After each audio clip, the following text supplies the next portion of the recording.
Le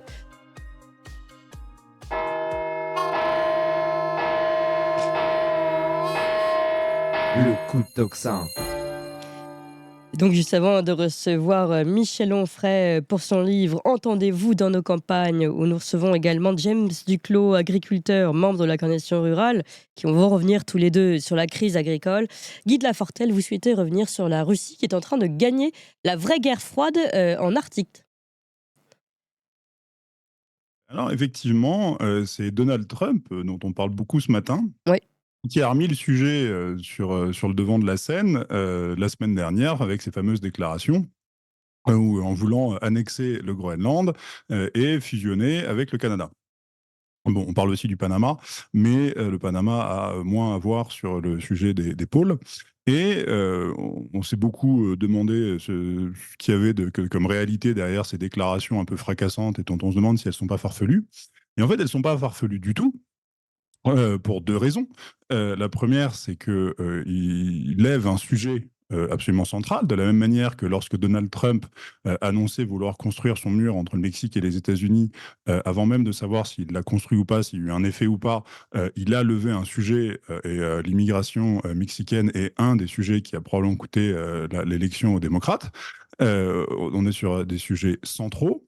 Donc il remet ce sujet en plein milieu, et notamment, il montre la faiblesse des États-Unis en Arctique. C'est un sujet qu'on connaît assez mal en France parce qu'on le traite très très mal, mais il y a même trois sujets stratégiques en Arctique. Le premier, qui sont les routes maritimes, qui, avec le réchauffement climatique, sont en train de se rouvrir et permettent de relier l'océan Pacifique à l'océan Atlantique. Aujourd'hui, ce sont des routes qui pourraient permettre de relier l'Europe à l'Asie du Sud-Est, à la Chine en particulier, de manière plus courte encore que par le canal de Suez. En sachant que le canal de Suez, lui, a vu son trafic divisé par deux depuis un an, à cause de la piraterie en mer Rouge, du Yémen et de l'insécurité dans le golfe d'Aden. Donc aujourd'hui, on a des bateaux qui font le tour de l'Afrique, et on a cette nouvelle route qui pourrait s'ouvrir, qui monte depuis l'Asie, que ce soit la Chine, le Japon, vers le détroit de Bering. Et une fois qu'on est sur le détroit de Bering, on part soit vers le Canada, ce qu'on appelle le passage du Nord-Ouest, soit le long des côtes russes, ce qu'on appelle le passage du Nord-Est. Aujourd'hui, au Canada, vous avez ce passage du Nord-Ouest sur lequel il y a des croisières qui commencent à passer, mais il n'y a pas de commerce. En revanche, la Russie, elle, développe déjà, il y a des brises-glaces qui empruntent 9 mois par an ce passage du Nord-Est, notamment, et là on arrive sur le deuxième sujet, qui sont les énormes richesses d'hydrocarbures de l'Arctique, et que la Russie exploite déjà, en particulier sur le gisement absolument monumental de la péninsule de Yamal. Et donc, vous avez des brise-glaces qui se baladent pour acheminer le gaz. Donc, ils ont construit, c'est un projet à 30 milliards de dollars d'investissement pour pouvoir aller explorer, exploiter, liquéfier et transporter le gaz naturel et un peu de pétrole aussi. Donc, vous avez cet énorme projet. Et de manière générale, il faut se replacer dans un monde où on n'est absolument pas sur la voie de se rendre indépendant des hydrocarbures. Donc on ne peut pas aujourd'hui se permettre de se passer de pétrole et de gaz à moyen terme. Et à l'inverse, on est en train d'arriver sur le pic pétrolier des pétroles et gaz de schiste américains. Donc il va falloir, après 2008, ces pétroles se sont développés massivement, ce qui ont permis un truc qu'on avait totalement oublié, de faire des États-Unis le premier exportateur de pétrole depuis 2015, je crois. Et donc ça, c'est en train d'ici quelques années, on est probablement en train de toucher le peak oil en ce moment, en sachant que quand on parle de pic pétrolier, on ne parle pas d'un grand pic pétrolier partout sur Terre, mais sur des méthodes d'exploitation à un moment donné, à un endroit donné. Et donc aujourd'hui, on a ce peak oil ce pic de Hubbert, pour être précis, qu'on est en train d'atteindre, et donc il va falloir trouver le prochain relais. Hein, c'est aussi simple que ça. Et ce prochain relais pourrait être en Arctique. On estime qu'en Arctique, vous avez 20% des réserves de pétrole qui sont encore à découvrir et 30% du gaz. Donc il y a un enjeu absolument massif.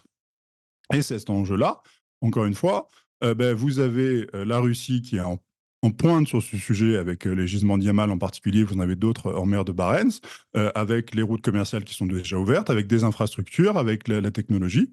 Je tiens à préciser qu'à Yamal, Total a 20% du projet et refuse depuis la guerre en Ukraine de s'en dessaisir. Donc les intérêts de la France sont assez complexes dans cette affaire-là. Nous avons donc d'un côté ça, et de l'autre les États-Unis, qui eux ont une façade en Arctique avec l'Alaska, et eux aussi ont été encore plus en pointe, plus précoces que la Russie pour l'exploration en Alaska. Sauf que cette exploration de pétrole et de gaz en Alaska, on est en train d'en toucher le bout. C'est pas aussi prometteur que ce qu'ils auraient voulu. Shell a abandonné des projets en 2015 à moitié parce que c'était pas intéressant et aussi à cause de la pression environnementale. Et donc, Trump se dit, comment est-ce que je peux faire? Eh bien, si vous regardez le cercle arctique, c'est pas compliqué, vous avez la Russie qui en a la moitié, et le reste, vous avez le Canada, évidemment, qui en a une bonne partie, la Norvège également, et le Danemark via le Groenland. En sachant que les Danois, le Groenland, ont décidé un moratoire, il n'y a pas d'exploration pétrolière et gazière au Groenland, alors qu'on estime qu'il y a probablement 20 milliards de barils de pétrole à aller chercher. Il y a beaucoup de choses. Donc vous avez Trump qui vient mettre un énorme coup de pression, notamment, parce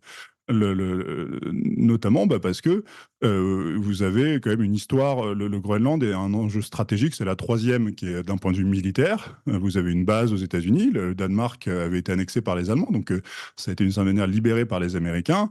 Et quand vous êtes à Nuuk, la capitale du Groenland, vous êtes plus proche de New York que de Copenhague, pardon. Et donc on arrive là-dessus. Et je vais juste terminer un instant sur la position française là-dedans. Nous là-dedans, donc on n'a pas de territoire en Arctique, Oui. mais on s'est amusé sous Sarkozy à créer une grande ambassade oui. au pôle, on s'en souvient. Très On a utile. commencé par émettre Michel Rocard, subclaquant, donc c'était difficile de prendre le truc au sérieux. Et là, on est pu encore plus difficilement le prendre au sérieux avec Ségolène Royal. Oui.